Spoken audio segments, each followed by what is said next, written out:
Alright, what's up, guys? So I'm just going outside. Wow, it's actually like really nice out right now. First thing first, I want to address something with the Jeep. The fog lights that I bought, this one for some reason, it's not working anymore, and I think I figured out exactly what's going on. Let me show you. Alright, so the problem is really, I was able to find the other day, there it is, the connection ports, the little connectors, it like corroded out. You can see. So this is the port, it basically just corroded.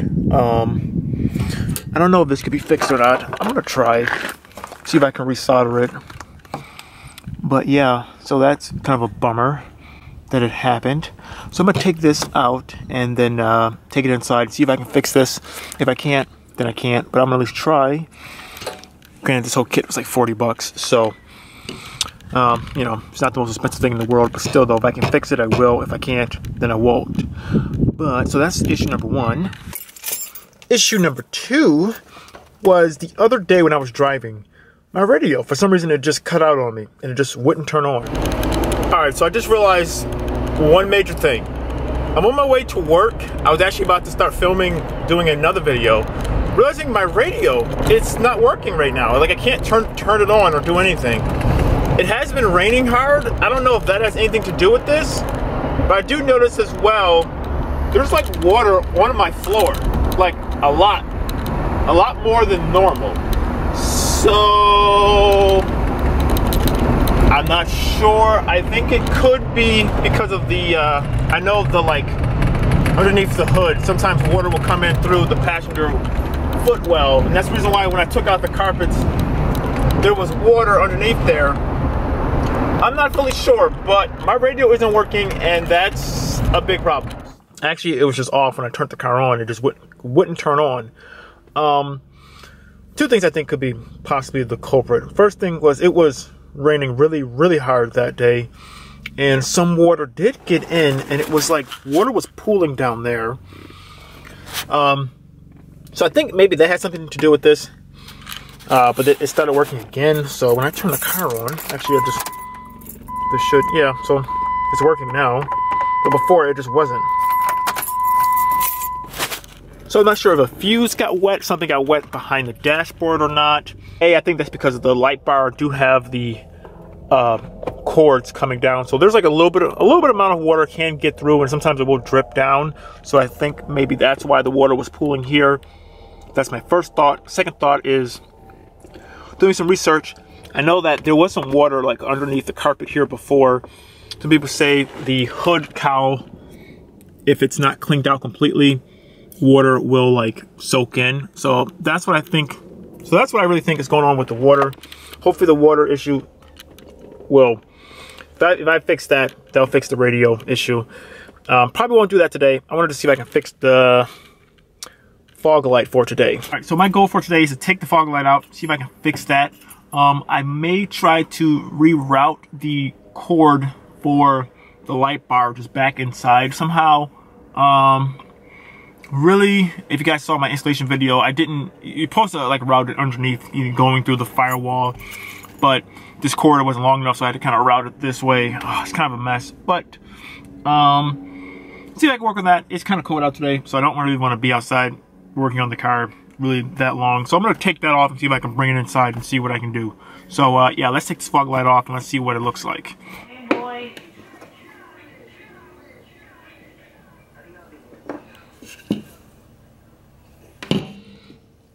This is what it looks like now. Completely shattered.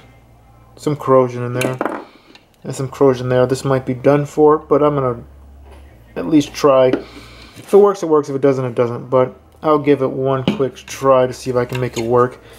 I might just need a different connector just for this piece right here, honestly. This is technically just the anti-flicker. I might honestly be able to go just pick up this cord. I'll see if they sell this. I'll go check. All right, what's up, guys? So this is technically the next day. Yesterday, it was just so cold out. I didn't film too much. I did finish taking off the fog light, and I did bring it inside the house and everything like that. And I did look at it. At first, when I was looking at it, I was like, I'm not sure if I will be able to fix it, if it's worth it or not. But I did do some cleaning up last night. I didn't film too much because I was inside and we had people over, but I did film a little bit, which I will input that video now.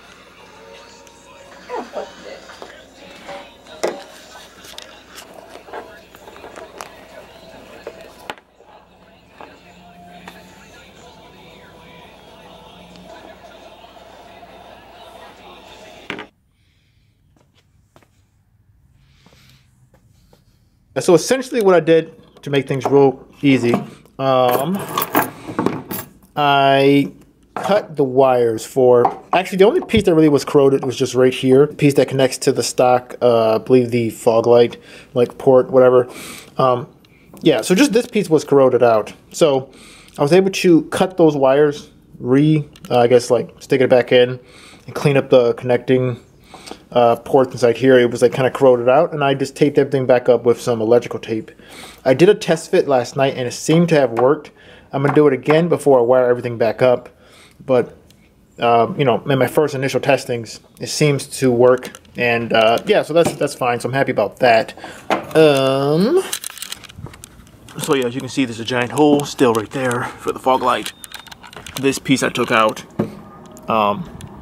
Actually, while I'm here, I'm gonna tape this port up as well, just to make sure this doesn't get corroded out. And I'm gonna probably tuck these away a little bit better. That's the reason why it got corroded. Because, I mean, granted though, there's a cover over here, but still though, they weren't fully like tucked away. So, you know, if I can just protect them as much as I can, I will. So anyways, I'm gonna move my car partially inside the garage. So I'm gonna move out my fiance's car, push that up, put my car just partially in there. It's not super cold out, but if I can just like take away some of that bitter cold, it will make things a lot easier to do this. But this shouldn't take me too long. It should probably take about 10 minutes at the most just to get everything buttoned back up. So yeah, so let's do this.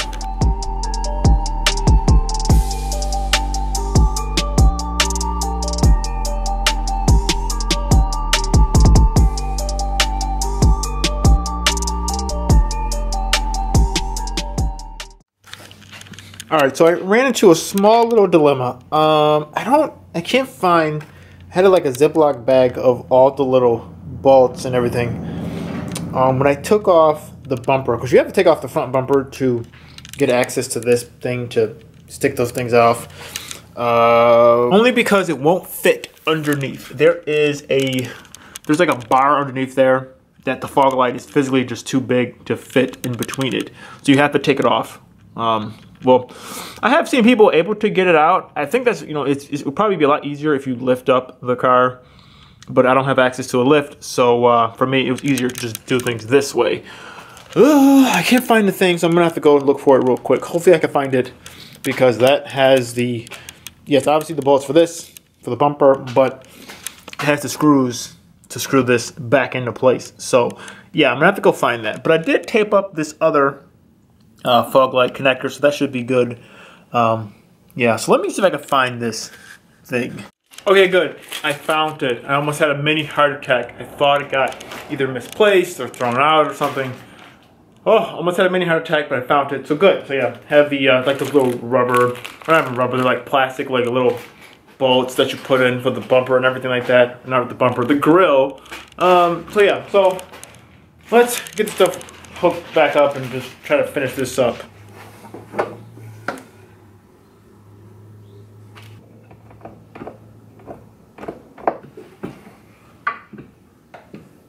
Alright, and just like that, everything's buttoned back up, and we should be good to go with that. Yeah, so happy I was able to get that fixed up. It's a real quick and easy thing to do. Other thing I do want to talk about real quick is, I know for sure, I pretty much decided I'm going to do the flattened fender flares. Don't know if I'm going to buy a pair or cut the stock ones, but I think that's what I'm going to do. Been thinking about it, and I think that's what I'm going to do. I think it'll make the front look a lot better. also, I didn't decide. I'm pretty much decided on I'm going to go with 32s instead of 35s. I know a lot of people are saying go with 35s. That's pretty much the standard size everyone goes with when they upgrade. But I don't know. I think I might go with 32s on the stock rim itself, unless I can still find a pre-owned pair of tires, or wheels and tires set that someone took off of their like brand new Jeep or something like that. If I can find like a Rubicon set of wheels and tires, I will definitely buy that. But I've been looking around, haven't really seen anything yet in my area. As you can tell, my tire's getting worn, so I'm gonna probably do this sooner than later because, yeah, don't want to die. With that in mind, I do have other reasons why I want to go with the 32s. I mean, obviously they're cheaper than going with 35s, but I do have other reasons in mind, which I'm going to probably explain a little bit more inside the next video.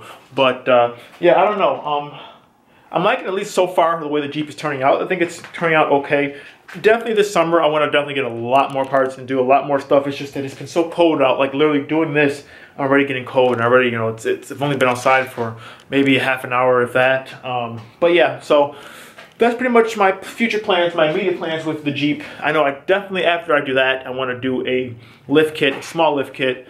Nothing crazy, but definitely want to get this thing a little bit looking more aggressive. The only other big major thing I want to do is do a complete roof rack system for this Jeep. That's like the big thing I want to do. So obviously tires, small lift, and roof rack.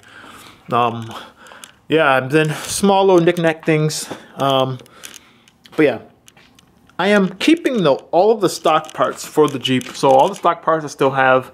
Oh yeah, I still have the side steps. Don't know if I'm going to sell those yet or not. I don't really know. Still didn't take off the brackets yet. Once again, I will when it gets warmer out, but still have the side steps, still have all the stock parts. And yeah, so I'm keeping all of that stuff just in case. Just in case. But I'm going to keep all that stuff. Yeah, so that's pretty much my plans with the Jeep. Wow, it looks so spooky in this lighting. Anyways, but yeah, guys. So I know this video is kind of short. Actually, I have no idea how long this video is going to be because I had pieces from yesterday and today, but whatever. So I know this video probably wasn't the most interesting thing to watch, but things are getting done. Am doing stuff to the Jeep. But yeah, so thank you guys so much for watching this video. If you like it, give it a like. If you didn't like it, let me know in the comment section below. Let me know exactly what I can do to make the videos better, more interesting, more entertaining, any of that type of stuff. Let me know. I'm open to criticism and I'm open to hearing what people think. So let me know in the comment section below. But thank you so much for watching this video. If you like this video, check out some of the other videos that I've done. I've done a ton of videos on this Jeep. I'm doing a whole bunch more. If you guys just saw, I have other plans to do to the Jeep. Like this type of content, check out the channel. Once again, thank you, and I'll see you guys in the next video. See ya.